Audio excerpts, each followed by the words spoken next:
Assista agora Espaço Acadêmico. Oferecimento Ferlagos, a Faculdade da Região dos Lagos.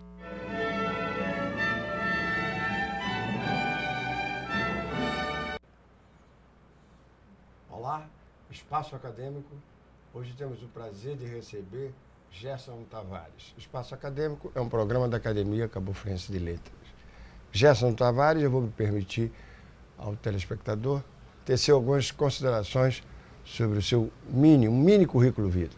Gerson Tavares estudou pintura no curso livre da antiga Escola Nacional de Belas Artes, de onde saiu em 1953 com a bolsa de estudos para a Europa para uma permanência de 6 meses. No Rio, fez 2 exposições individuais que lhe deram ensejo para alimentar sonhos mais ambiciosos.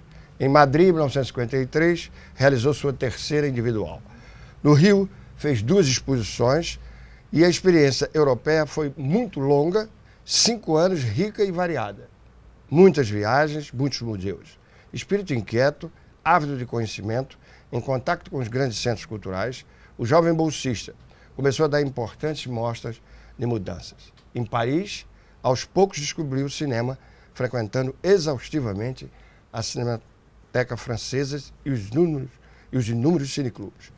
Por uma ironia dos destinos, esta fase culminou com o abandono da pintura e seu ingresso no Centro Sperimentale di Cinematografia, em Roma, no curso de direção de 56 a 57. De volta ao Brasil, começa então a sua nova atividade, onde realizou várias curtas, tendo o Grande Rio, uma viagem ao longo do Rio São Francisco, ganha em 1959 o prêmio Medalha de Ouro no Festival Internacional de Curtas Metragem de Bilbao, Espanha. Fiel à sua formação artística, realizou, entre outros, 2 curtas, Arte do Brasil de Hoje, enfocando Portinari, Bruno de Jorge e Niemeyer, e Tiradentes Portinari, sua leitura cinematográfica do monumental painel sobre a Inconfidência Mineira. Realizou ainda 2 filmes de ficção, Amor e Desamor, e Antes, o Verão, uma adaptação do romance homônimo de Carlos Coni. Gerson? Alô. É um prazer tê-lo aqui. Eu? Dessas 2 coisas que você fez, ser artista plástico e cineasta, você teve alguma preferência por uma delas? Que é que Não, você... eu acho que foi uma passagem natural. Eu sou uma pessoa de memória, de aprendizado visual. Então eu saí da pintura e fui para o cinema na mesma estrada. O que foi muito bom, porque eu troquei informações e tinha uma sensibilidade um pouco especial de pintor que eu levei para o cinema. Então eu posso dizer tranquilamente que meus filmes tinham uma beleza pictórica grande, uma composição cuidada e feliz no enquadramento. E isso eu posso dizer que não é qualquer um cineasta que tem. Mas não se fazia, Gerson, formação de cinema como se fazia da pintura, né? O estudo da pintura no Brasil tem uma certa tradição. Pelo menos no século XIX já havia escolas. Sim, escola tem de cinema, raízes muito fortes. né? A escola de cinema no Brasil só começa no final dos anos 60, precariamente. Certo. Só tem na UF, o ECA em São Paulo, né? Alguma coisa na Unirio, mas a formação do cineasta ainda é empírica. É lá no estúdio, certo. Queimando fita, perdendo rolo, errando muita coisa. Concordo. Então, as suas primeiras tentativas de cinema, quer dizer, a sua leitura do mundo via câmera, não é a do olho. A do olho é do pintor. Sim, eu tive contato com coisas eminentemente cinematográficas. O ator, a atriz, interpretação... Como foi a primeira vez? Você decidiu, você entrou no estúdio e disse, eu vou ficar aqui. Não, que estúdio. Eu entrei num pequeno filme de 1 minuto, um filme de publicidade, em preto e branco. Que ainda é a grande escola, né? Ah, sim, a experiência, mas eu tenho muita estrada. E eu trabalhei muito com equipamento de filmagem, de forma que eu conhecia muito bem o uso das objetivas, da técnica, do material, da ferramenta. Eu sabia muito bem isso, porque eu trabalhava com isso, eu locava. Vamos falar do filme que o Coni gosta. Antes do Verão. Que é um romance dele, que você, ou um conto, uma novela, não é um romance grande, Certo. que você transpõe para o cinema. O cenário é Cabo Frio, né? Sempre. A história toda se passa em Cabo Frio. Ele escreveu aqui? Não perguntei. Eu fiz uma outra pergunta muito mais difícil, que seria o seguinte: mas quem matou aquele homem na estrada? Ele disse, não me pergunte isso. E muitas vezes me perguntaram também isso, enquanto diretor, e disse, olha, eu perguntei ao Coni, ele disse para não perguntar. Eu peço a você também me fazer a mesma coisa. Mas aí, Gerson, tem aquele negócio da perda dos códigos, né? Sim. O código escrito, ele é de uma liberdade infinita. Você precisa de um pedaço de papel e um lápis, mais ou menos apontado, e o mundo se abre. Certo. Agora, pegar uma frase e colocar na tela, Certo. não é a mesma coisa. É. Não é? Como é que se dá essa passagem? É porque envolve muitas escolhas materiais, físicas mesmo, né? É fácil escrever uma frase. Numa tarde, o Luiz encontrou com a Maria Clara. Uma tarde. Que horas eram? Qual era o local? Chovia, fazia sol, ventava. Que roupas eles vestiam? Não, rapaz, mas aí é o inferno completo. Mas é que também há os ajudantes. Tudo isso é preparado, porque a roupa, inclusive, pela continuidade das cenas, né? Um filme leva 6 semanas, pelo menos, para filmar. Tem que estar tudo definido e apontado por causa da continuidade. As roupas têm que ser escolhidas. Cada um e acompanha o personagem, né? Aí, quando você escolheu o cinema, você começa a se dedicar, então, à cinematografia. Sim. Obviamente que você vai completar a sua formação fora do Brasil. No caso, na Itália, ou foi o contrário? Não, eu era pintor já quando eu fui para a Europa. E lá eu mudei lá era o França. neorrealismo, né, no cinema. Sim, era. Era Fellini, Antonioni, exatamente. Era o grande cinema italiano. E o que me seduz não foi uma mulherzinha qualquer, era uma mulher linda, que era o neorrealismo. Eram filmes fantásticos. Ladrão de Bicicleta, Isso. Dolce Vita. O cinema novo na Itália e depois a França também, que foi na esteira e fez. Eu acho que eu vi tudo o que se passou daquele período do cinema, que é o meu cinema favorito.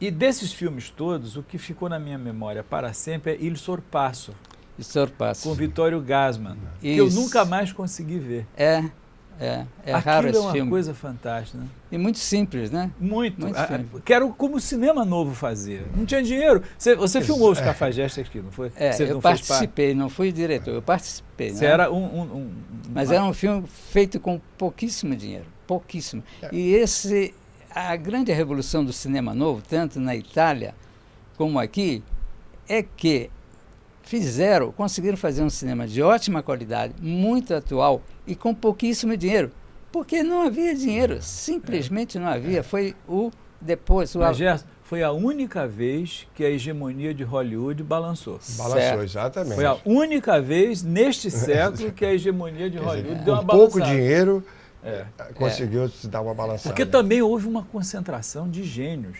Certo. Né? Antonioni, Fellini, Ettore Scola, todo mundo, de repente, fazendo filme. Você vê um filme como O Baile, aquele filme O Baile, de Ettore Scola, em que num baile você passa toda a história da Europa.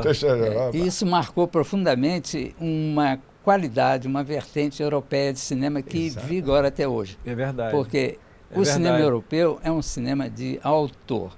Quem manda no filme é o diretor. Nos Estados Unidos, não.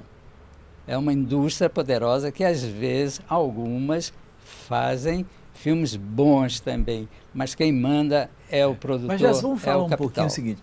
Você viveu o grande momento da cultura brasileira, na minha opinião. Década de 60. Que foi aquele finalzinho de 50 para 60, que teve Bossa Nova, Cinema Novo. E você conviveu com aquele pessoal todo? Quer dizer, mais ou menos. O Nelson conheci muito bem. Rui Guerra, Rui Guerra conheci muito. E Tom Jobim eu conheci, fiz um teste cinematográfico do Tom, porque eu trabalhei num filme italiano chamado Il Mondo di Notte Due, segundo filme que era um filme passado no mundo inteiro, e eles gostaram muito do Tom. Primeiro, queriam e compraram uma música dele para o filme. Segundo, eles gostaram muito do Tom, que era um rapaz bonito, né? E o Tom era tímido, eu também sou tímido. Mas pediram, e eu é que fiz um teste. Fui com uma maquininha 16 milímetros na praia de Ipanema, que eu morava perto dele, e fiz um teste. Foi muito engraçado. Mas ele nunca emplacou como ator, não. Mas ele aparece bem, sempre em fotografia, né? Bom, Mas conheci muita gente, Agora você se relacionou com o Joaquim Cardoso. Joaquim Cardoso, o que era Niemeyer, calculista, sobretudo, né? que era um camarada com o teu olhar, né? Ele é um arquiteto brilhante, genial. Desenhista extraordinário até hoje, né? Um desenhista extraordinário. Monumental, né? E um homem muito simples, muito camarada da equipe dele, muito simples, muito bom, foi muito bom. E Juscelino?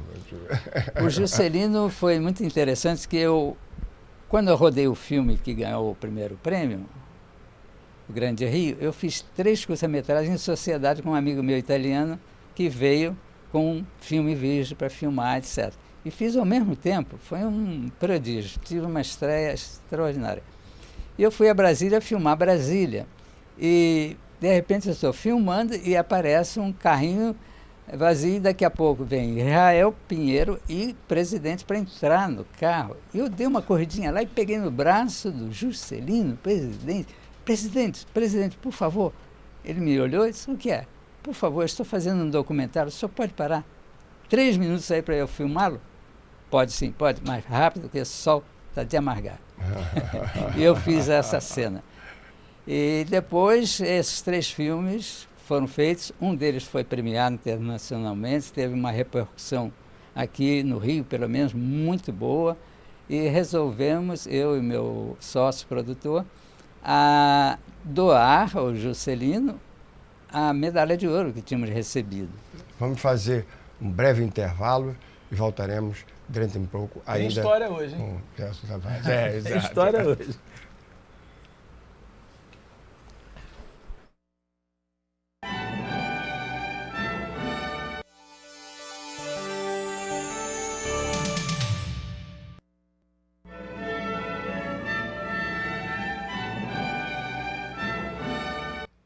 De volta ao Espaço Acadêmico, ainda com o nosso convidado, Gerson Tavares. Gerson, você dedicou-se 22 anos ao cinema, certo? Mais Sim. ou menos isso. Aí houve uma crise econômica no Brasil por volta de 82, por aí. Isso. Assim. Foi quando se deu a sua vinda definitiva para Cabo Frio? Sim, aquilo foi uma bomba atômica, um torpedo certeiro, né? Primeiro o Fernando Collor entrou e foi logo dizendo que não estava interessado em cultura. E começou a desinteressar-se mesmo, fechando várias coisas, cortando créditos. E aí começou a derrocada do cinema brasileiro, porque é impossível fazer cinema brasileiro no Brasil sem apoio financeiro do governo, sem dinheiro, porque cinema é muito caro mesmo, muito. E é um risco. E não é fabricar geladeira, não. Ninguém sabe, nem os americanos sabem se vai dar dinheiro ou não. E com isso foi diminuindo.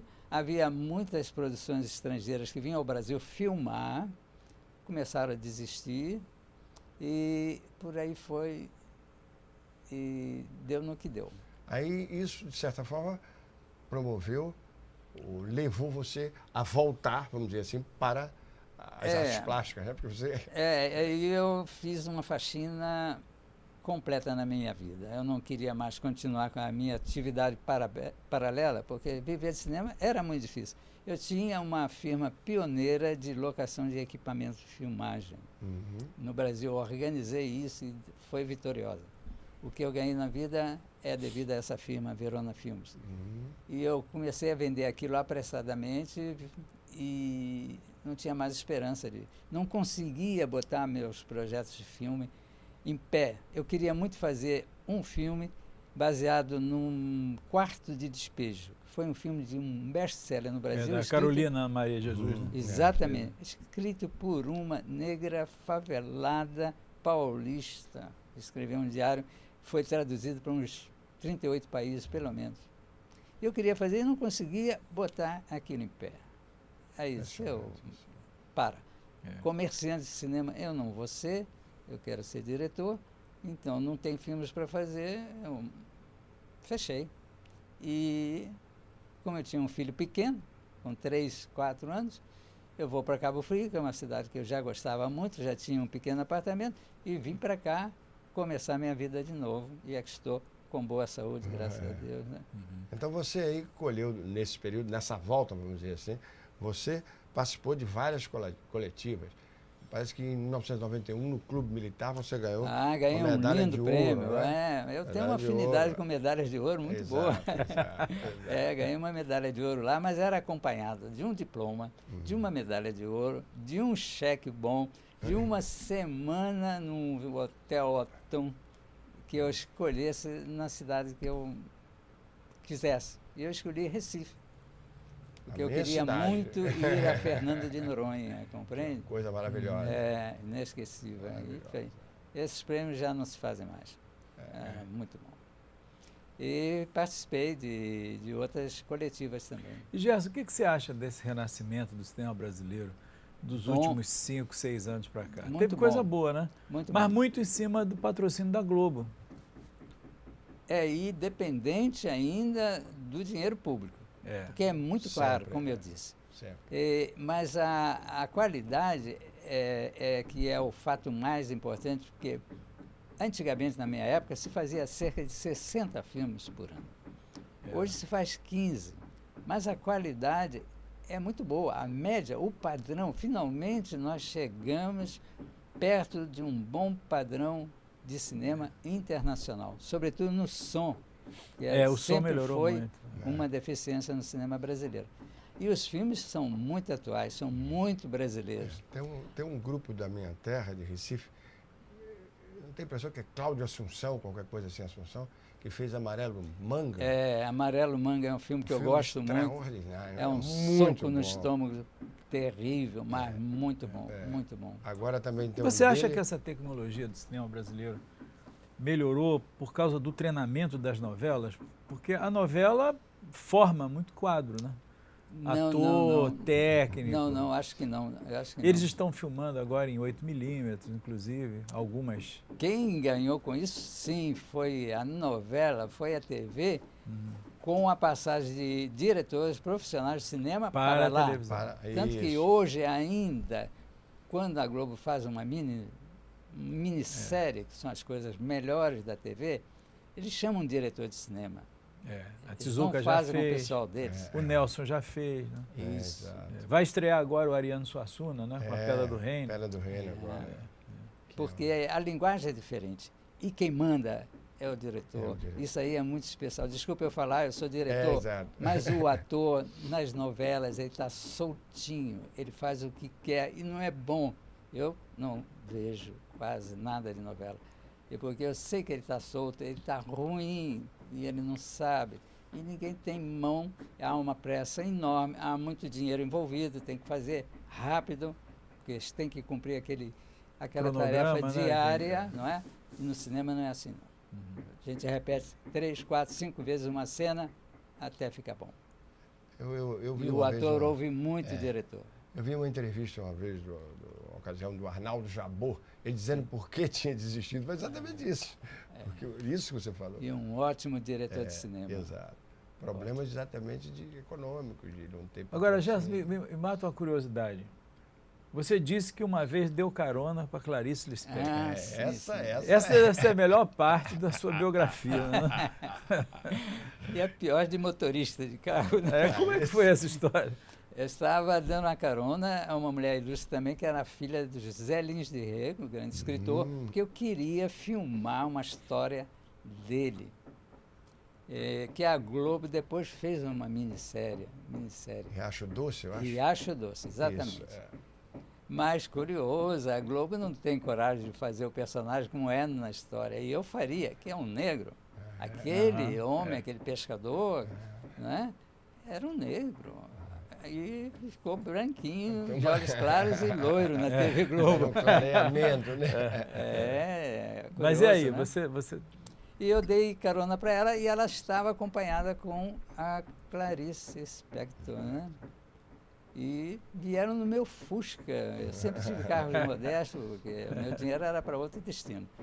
Mas foi muito bom, eu admirei muito a beleza daquela mulher, né? E aí, o Guimarães Rosa, como é que você conheceu? O Guimarães Rosa, eu queria também fazer um filme de um conto dele, do Sagarana, que se chamava O Duelo? O Duelo. Isso, vocês têm boa memória literária, melhor do que a minha, né? O Duelo, era uma história que eu queria fazer muito. E eu soube que ele já tinha um compromisso com um diretor lá de São Paulo, mas assim, eu quis conhecê-lo para ver se eu contornava isso, porque nunca saía aquele filme. E fui conhecer, marcou encontro no Itamaraty, onde ele tinha um pequeno escritório, que era Limites de e Fronteiras. Ele era um funcionário público. Um funcionário público, e fiquei impressionado primeiro com a figura dele, né?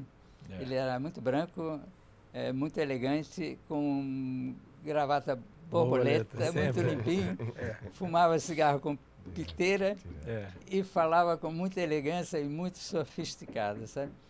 E eu olhei, eu via e ficava olhando para ele e pensava como é que esse homem escreveu essa obra toda tão forte, tão viril, né? Que não era fisicamente, ele não tinha daquilo. Não, o Guimarães era doce, eu o conheci, assim, de passagem, evidentemente. Mas ele é uma pessoa doce, né? Extremamente tranquilo, calmo. Sim. Né?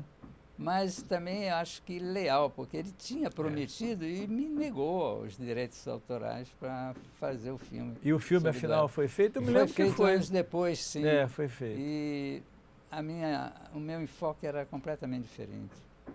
Eu suponho que gravar Guimarães seja uma parada. É complicado. Não é? Porque o forte dele justamente é o ouvido. Ele escreve para o ouvido.